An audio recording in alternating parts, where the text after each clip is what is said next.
So I got my license, but I'm scared to drive the car on my own. Is this normal? And the answer, yes, it is perfectly normal. Of course, you're going to be nervous about driving on your own. After all, you've had your faithful confidant, maybe your driving instructor, mum, dad, whoever's teaching you for at least the past 40 hours. And suddenly you're being expected to jump in the car on your own and free as a bird, off you go, shouting, adios amigos. Of course, you're going to be a little bit anxious. And I actually do have some personal experience of this with two close relatives that actually experienced this quite badly and actually needed some further support. But we'll go into that later. So is it normal to be scared to drive after passing your driving test? Yes, it absolutely is. And if anything, this is probably going to help you. This is healthy. Being a little bit anxious is going to mean you're more switched on. Your reactions are going to be faster. You're going to be more clear-minded, which is hopefully going to reduce the risk of you making the wrong choice and hopefully reduce the idea of trying to drive too fast. And for some of us, that is just a general, oh my God, I've got to get in the car on my own. But for others, this is far more serious, and the idea of getting in the car makes us shake like a leaf and sweat profusely. For that next level fear and anxiety, that's too much. That's not going to be a healthy amount, and it's probably going to encourage you to make the wrong choices. But it's not also uncommon. In fact, if you have this severe fear of driving, it's actually got a name called Amaxophibia, and approximately 6% of the population of Europe are actually believed to have this. But that's a story for another day. If you would like to find out more, there will be a link at the top of the video at the end. So once you finish watching the video, you can have a look at it there. So why do I fear driving so much? And this is the key point, because in order to fix your fear, it would really help if you understand what you are actually fearing.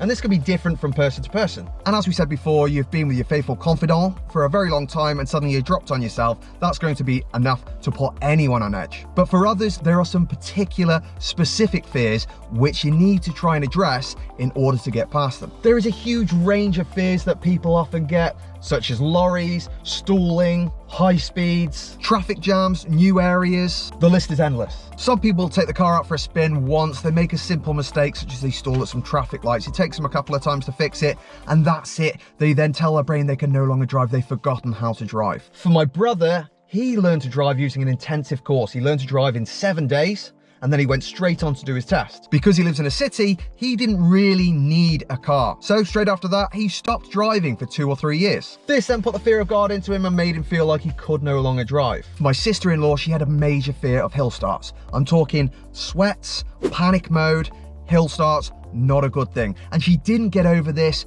even after passing a test. This meant on top of the anxiety of trying to drive on your own for the first time, she's also trying to deal with the idea of avoiding every hill in the country. Not a good start. And then some people are worried about, has driving changed? Maybe you're a bit more senior or you haven't driven for many years and you're thinking, God, the idea of getting back on the road, not fun. And that's perfectly normal as well. And the best answer for that is simply, there's nothing wrong with a confidence boost. Get yourself a refresher course of maybe an hour, 2 hours, just someone to tell you, give you hints and tips about what's right, what's wrong, keep the bad habits out. And remember, you're not being assessed on this. This isn't a pass or fail situation. You get to keep your license at the end either way. It's just going to make you feel a lot better. So on to the important part. How do we overcome our fear of driving? The first thing that would really help, as I mentioned before, is understanding what it is you're actually fearing about the driving. That way you can start using certain techniques to focus in on that specific fear. Let's have a look at some basic tips that'll help you when you pass your driving test. First one, think about P plates. I'll give you an example. My daughter recently passed a driving test, well, about 4 or 5 months ago, and for her,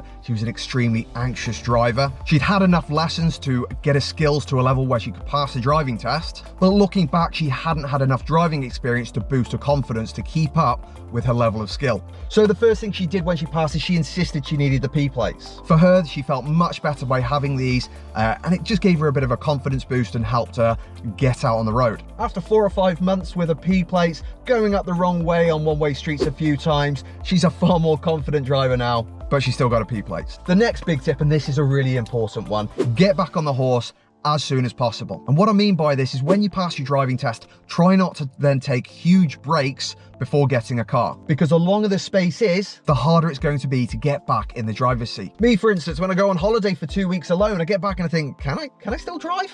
let alone can I teach people to drive? Can I still drive? You're giving your brain longer to try and trick you into thinking you can't drive, and that's not a good thing. As I mentioned before, this also happened to my brother. He left it 2 or 3 years, and next thing you know, he's panicking. He thinks he can no longer drive a car. The next tip is replace your driving instructor with another faithful confidant. Perhaps this is mum, dad, brother, sister, bestie, friend, someone that you trust and isn't going to bawl at you if you make a mistake, someone that's nice and calm. And that's not everyone. Some people just aren't great passengers, and that's okay. If you know this person you're picking isn't a great passenger, best thing to do is don't use them, because they're not only not going to help you, they could actually damage your confidence further. And again, I've seen this before as well. In my brother's case, and he may very well kill me for saying this, but his partner is not a fantastic passenger. She's a fantastic driver, but she just likes the control of the car. And by her trying to be the passenger and my brother feeling that he must drive everywhere, this then further damaged his confidence and made him feel like he can't drive. Next big tip is only go out when it's quiet. Don't jump in the deep end. This isn't a sink or swim situation. Start off when it's quiet. You know those times between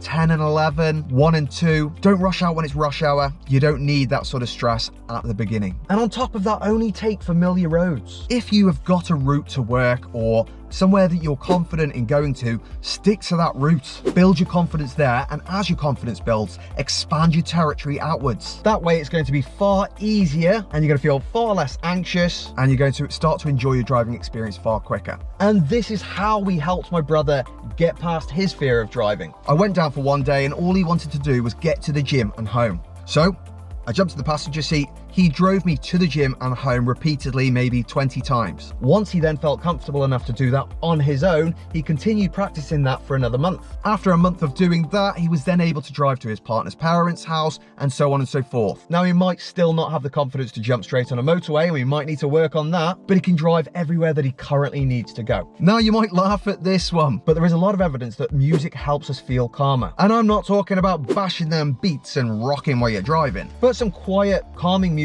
in the background that you like could be beneficial. And saying that, all of my driving tests normally have the radio on very quietly. I wonder if it helps. The other one that's going to be beneficial is breathing techniques. And if you want to find out more about that, there is a card in the corner right now to have a look at my previous video. Otherwise, just have a look at my channel. Are Driving Tests Scary? It'll teach you all the breathing techniques that you will need to help alongside your anxiety. And finally, practice makes perfect. Remember, the examiner passed you for a reason, because they said you are now safe to be on the road. But they did not say you are now an expert. No one expects you to be an expert. The idea is to try and make as many of the correct choices as you can. And any mistakes that you make, you learn from them. That's okay. Now, if you need something a little bit more than that, there's lots more techniques you can try, but I've included 2 more. The first one is the brutal truth method. There's lots of names for this. It's basically sharing your fears with someone you trust. They would then give you a positive perspective back based on your fear. For instance, if I had my trusted person and I had a particular fear of stalling, I might say to them, I'm very worried about stalling. They might then give me a positive perspective, how no one else actually knows that I've stalled, and that I know how to start a car back up, and that stalling isn't actually dangerous provided that you fix it. Now, I'm not recommending this as anything else other than a final resort, but if you are struggling with too much going on in the car, another option to consider is going automatic. And as I say, this is a very last straw situation. If you think that might help, it's something to consider. Because after all, we are all headed that direction anyway. The more electric cars we go, there is no longer going to be a gear stick. Now, if you do have severe fear or anxiety with driving and you've tried all of this and you've given it some time and it's not helped enough, you may want to consider getting some extra support. There is also a fantastic driving anxiety course right there, right now, if you want to have a look at that affiliate link. I am Josh, the driving instructor, and I am off. Bing, bang, boom.